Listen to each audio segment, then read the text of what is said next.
Hello there, ladies and gentlemen. Today I'm going to talk about banana.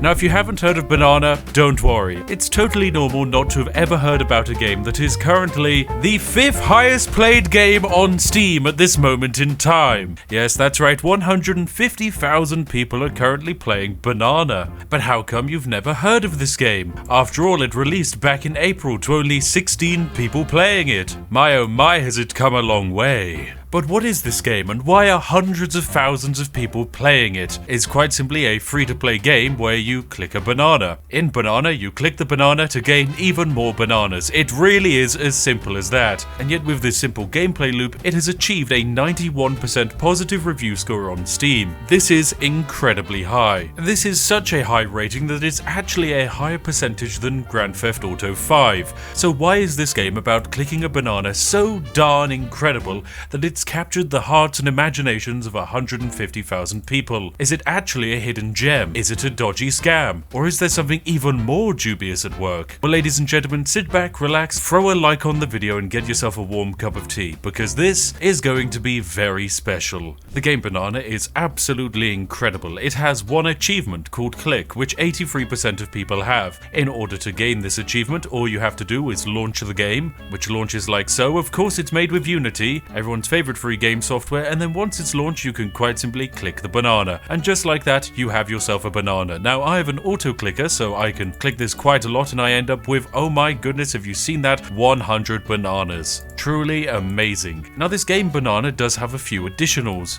I can press this button here called Shop, and this opens up a shop. In this shop, I can buy banana items. Incredible. This money goes directly to the developer of this game, who we should probably talk about whilst I click on this banana. This game is created by Aladdin66. Aladdin66 has made 2 games, one of which is called Lass is Schlieden, which roughly translates to Let Me Slide. Now, if you haven't played this game, don't worry, it's absolutely incredible, also achieving an 88% positive review score. This game was released back in February, and it features grounds and Unity assets that you can probably find for free. On this game, you embark on an extraordinary journey into the boundless realm of Lass is Schlieden, an open-world game that promises to redefine the genre. You get to immerse yourself in not only an expansive universe, but it's also brimming with endless possibilities and exhilarating quests. Now, that's a good sales pitch. This guy should work for Bethesda. But the special thing about this game is, yes, it is using stock assets. Yes, it looks like it was whipped up in about 20 minutes, but what it does have is a lot of effort and dedication. And that effort and dedication went into the 100 achievements that this game has. All of these achievements are incredibly easy to get. Pressing the B key will award you with 4 separate achievements. Now, that's pretty incredible, isn't it? So yes, people can buy this game for 89p and get hundreds of achievements very easily flooded onto their account to make you look like a pro gamer on Steam, and that's definitely one way to sell a game, but it doesn't make much money. Not until you see that you can sell items for this game. That's right, you can buy this thing that I'm sure he has the legal rights to, and all of these other things that I'm sure he has the legal rights to. Like the incredible When You Start Edging, which you can buy for 79p. Once bought, you can sell it on the community market for 85p. Let's see if anyone's purchased one of these bad boys.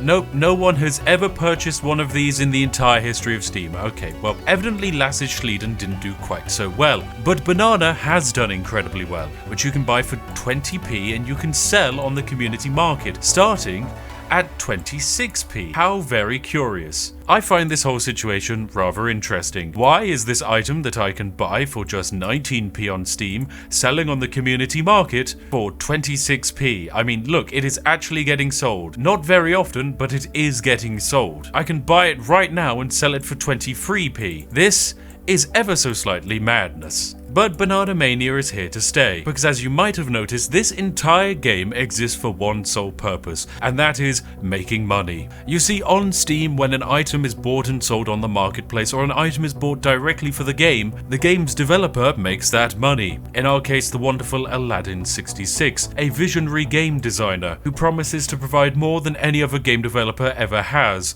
bonus trees. But the main effort of this game did not go into its incredible gameplay loop, because it's already perfect. There's a banana and you click on it and a number goes up. Truly amazing. No, the effort of this game actually went to the most important section, the Steam Marketplace. In you'll be able to find everything. The banana market is immense. There are nearly 8 full pages of deep banana lore. Some of things are definitely slightly legally dubious, but the idea is very simple. As you play the game, Steam has an automatic drop system, similar to like when you play CSGO and after a couple matches you get yourself a free crate, maybe a very cheap skin. This item drops in game, and it is the most common item. It drops so often in fact that there are over 700,000 bananas currently listed on the Steam marketplace. This is insane. But above the regular banana comes some slightly more advanced bananas, like the Icy Nana. The Icy Nana is special because it doesn't drop anymore. Wow! So logically, by it not dropping anymore, that actually increases the value of the product, because there's scarcity. However, no one has managed to sell an Icy Banana for more than 3 pence on the Steam market, which is very curious indeed. It also raises the question, why are people buying the bananas? And the reasoning is very simple. Now, the following concept might sound rather confusing to anyone who has a brain cell, but the reason people are buying these bananas is called FOMO. Basically, all of the items in this game are pure market speculation. The idea is that these bananas have varying levels of rarity, and the rarer a banana is, the less likely it is to be added into the supply. And items that aren't very often added into the supply are probably worth more. Take this diamond banana here. It has a 1 in 100,000 drop chance. That's pretty darn good. And oh my, what a rare banana indeed. 1 in 100,000, so there's really not that many of them. As you can see, there's only 3 available on the Steam marketplace right now. 2 for around about £100 and then 1 for £520.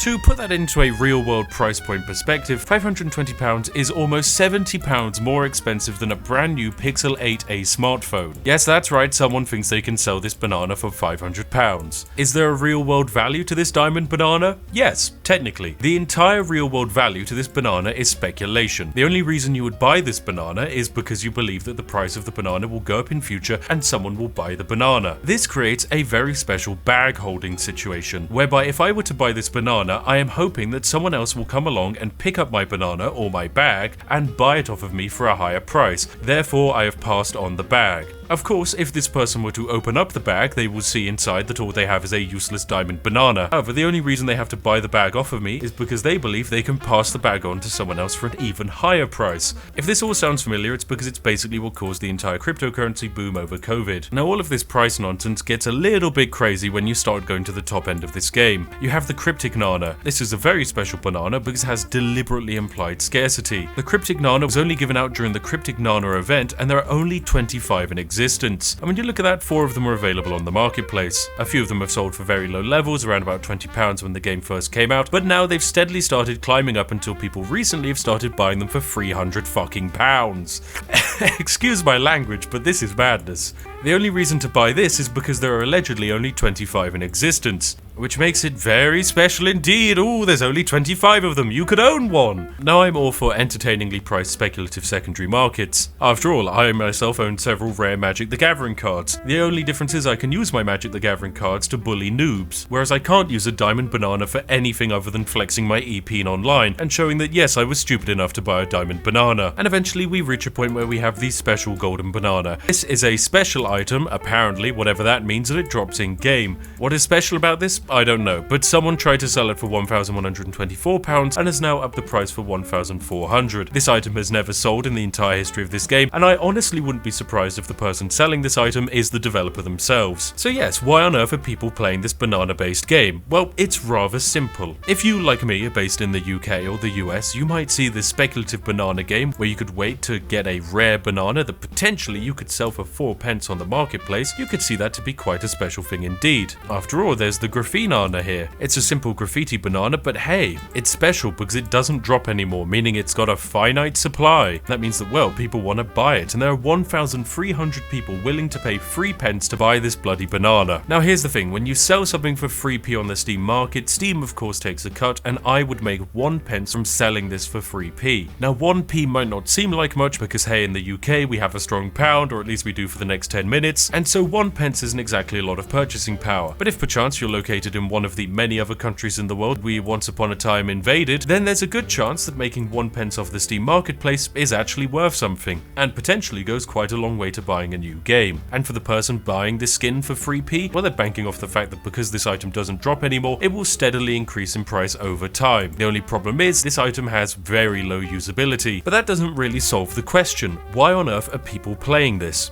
Well, it's very simple. This game is very easily automated and it doesn't really take up any processes on your computer. It just runs in the background and it's all about watching a number go up. Hardly the most elaborative or exciting game in the universe. It's free, it's simple, and it can be marketed as free and easy money. This craze happened quite a lot during the NFT game era, whereby a lot of these so-called free games would exist, where you could play them and you'd get a chance of getting a free NFT, and this free NFT would have a supposed value assigned to it. The problem is, in order to get value out of that free NFT, you would have to be able to sell it, and when you've started handing out items for free, well, they don't really have much value. This game does have a slight advantage by adding supposed rarity, and having the rarity be slightly more challenging. For example, they've added now an anti-bot idling prevention, whereby you need to click once every 3 hours to get a drop, or once every 18 hours for the rare drop. That's right, you need to leave this game open for about 18 hours in order to secure yourself the chance of a rare drop. This brings us back to the reason why there are so many people playing this game. There are 153,000 people playing Banana right now, but they're not really playing it. They leave it open in the background, and once every 18 hours they go to their computer and they click the banana.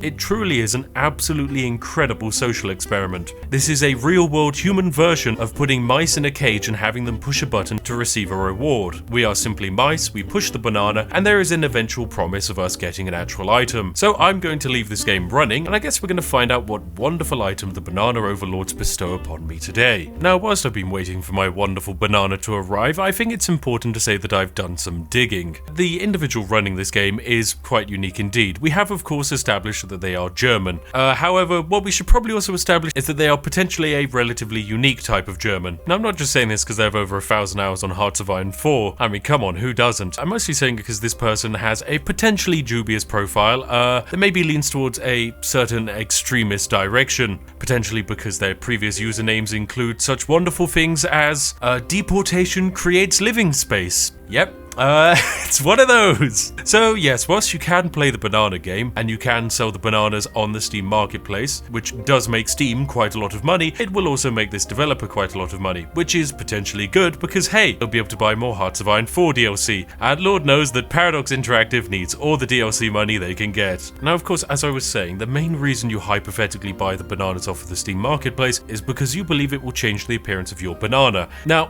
the problem is the banana changing functionality doesn't exist in the game yet. No, this is actually relatively early access, you see. Although it doesn't say so on Steam. What this basically means is currently when you buy an item off of this game store or off of the marketplace, it just sits in your Steam inventory. It has absolutely no use, it can't even be used in-game. The dev has said that they will add this functionality into the game, and what value this functionality will add or cause to the value of the banana market, I do not know. After all, we are just clicking a PNG. In fact, you don't even have to click the PNG, I can literally click off the end of the banana and it still kind of counts, because they've just used a giant square hitbox, so yeah, Unity Coding 101. This game is most definitely, yes, a scam. Is the developer at fault for this scam game becoming so popular? No, not at all. These scam games exist all over Steam. It's hardly the developer's fault that for some reason 100,000 people are playing it. Games like this largely exist on Steam for one very simple reason. They exist to add a large amount of achievements or items to a Steam account. This can be used to artificially inflate the value of the Steam account, or just secure that precious experience to level up your Steam account and make it look more fancy. The fact that the marketplace has exploded in Banana Mania is just an entertaining secondary event, which potentially this game's developers and friends are able to use and exploit to generate as many Steam wallet funds as they can humanly enjoy. Now, one of the reasons that makes me a little bit more concerned that this is a scam is because the creator of this game has set their inventory to private when it was previously public. This is a little bit of a problem because it means that it is impossible to see how many bananas hitting the marketplace are actually from them, meaning it's very hard to tell just how much Steam wallet value they're able to make off of this game. Day 2. Well, welcome back, ladies and gentlemen. It is the following day and I've left the banana game running overnight, generating wealth beyond your wildest imaginations. That's right, with the drop system set up, I was guaranteed to make a huge amount of money. And so without further ado, ladies and gentlemen, I can reveal that after around about 10 hours of gameplay, I have generated some bananas. Also, this game doesn't have a save feature, which means whenever you open and close the game, it completely resets the number, which kind of defeats the purpose of this game, but oh well. Anyway, yes, these majestic bananas are